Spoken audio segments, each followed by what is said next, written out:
여드름은 누구에게나 한 번쯤 생기지만 어떤 분들은 특히 같은 자리에 반복해서 여드름이 올라오는 문제 때문에 큰 스트레스를 받습니다. 성밑이나 입과 볼과 같은 특정 부위에서 항상 같은 패턴으로 올라오고 가라앉다가도 몇 달 후에 똑같은 자리에 다시 생기기도 합니다. 단순히 외관상의 문제를 넘어서 흉터로 남거나 피부 결이 울퉁불퉁해지기도 하고 왜 나만 계속 똑같은 자리일까 하는 불안감과 자존감 저하로 이어지기도 합니다. 같은 자리에 반복적으로 여드름이 생기는 데는 몇 가지 이유가 있습니다. 첫째, 모낭 자체가 손상된 경우입니다. 여드름은 모낭 속 피지가 원활하게 배출되지 못하고 염증을 일으키면서 발생하는데 반복적으로 염증이 생기다 보면 모낭 구조가 망가지게 됩니다. 이렇게 되면 그 자리만 유독 여드름이 잘 생기는 취약한 부위가 됩니다. 둘째, 피지샘이 과도하게 발달한 경우입니다. 피부 전체가 아니라 특정 부위의 피지샘이 유난히 크고 활발하면 그 부위에만 지속적으로 여드름이 올라옵니다.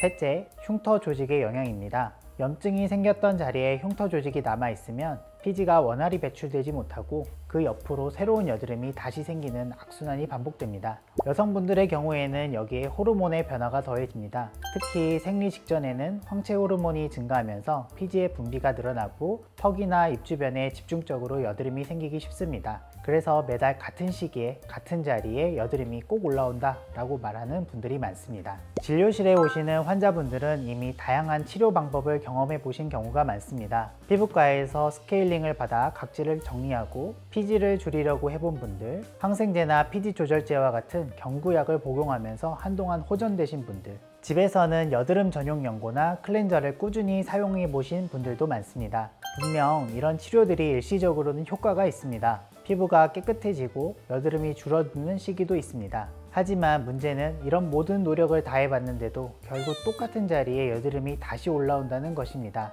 이쯤 되면 환자분들은 지치고 좌절합니다. 내 피부는 왜 이럴까? 뭐가 문제일까? 하는 불안이 커지시죠. 실제로 20대 여성 환자분이 있었습니다. 생리 주기가 다가올 때마다 턱과 같은 자리에서 항상 같은 양상의 여드름이 반복적으로 올랐습니다. 바르는 약이나 먹는 약, 심지어 스케일링까지 다 해봤지만 잠시 잠잠하다가도 똑같은 자리에 똑같이 다시 생겼습니다. 결국 해당 부위는 붉은 흉터와 색소 침착까지 남아 화장으로도 가려지지 않았고 본인은 대인관계까지 위축된다고 힘들어 하셨습니다. 이 환자분에게 적용한 치료가 바로 바늘 고주파 치료였습니다. 바늘 고주파는 아주 가는 바늘을 피부에 직접 넣고 그 끝에서 고주파 에너지를 전달하는 방식입니다. 일반적인 치료처럼 피부 전체를 광범위하게 자극하는 것이 아니라 문제가 되는 모낭과 피지샘에 하나하나 정확하게 짚어내는 치료입니다. 시술할 때는 마치 장인이 정성을 들여 한 땀 한 땀 술을 놓듯이 반복적으로 여드름이 생기는 자리에만 바늘을 찔러 고주파를 전달합니다.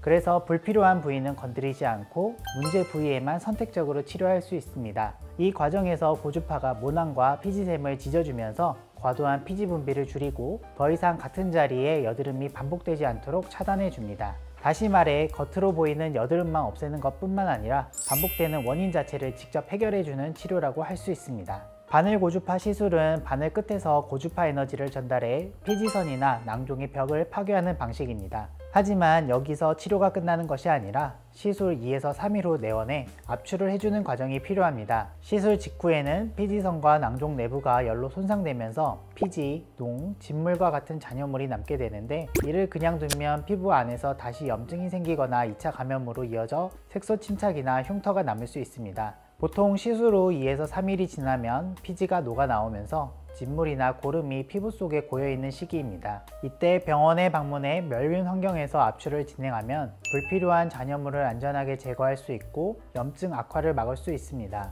또한 이 과정을 통해 피지선이 더 깨끗하게 정리되어 치료 효과가 오래 유지되고 같은 자리에 여드름이나 낭종이 반복적으로 생길 가능성도 줄어듭니다. 따라서 바늘 고주파 시술은 단순히 바늘로 피지선을 지지는 데에서 끝나는 것이 아니라 시술과 재생관리로 이어지는 단계적인 치료라고 이해하는 것이 중요합니다. 그리고 꼭 기억해야 할 점은 반복적으로 같은 자리에 생긴다고 해서 모두 여드름이 아니라는 것입니다. 겉으로 보기에는 여드름처럼 보여도 실제로는 표피 낭종이나 다른 피부 질환일 수 있습니다. 이 경우에는 단순히 여드름 치료만으로는 해결되지 않습니다. 따라서 정확한 감별과 진단이 무엇보다 중요하겠습니다. 같은 자리에 반복적으로 생기는 여드름은 단순한 피부 트러블이 아닙니다. 모낭 구조, 피지샘의 과다 활성, 흉터 조직, 그리고 여성분들의 경우 호르몬의 변화까지 복합적으로 작용하는 문제입니다. 스케일링, 경구약, 바르는 약 등 다양한 치료를 해도 반복된다면 이제는 문제가 되는 뿌리를 직접 치료하는 바늘 고주파를 고려해 볼 시점입니다.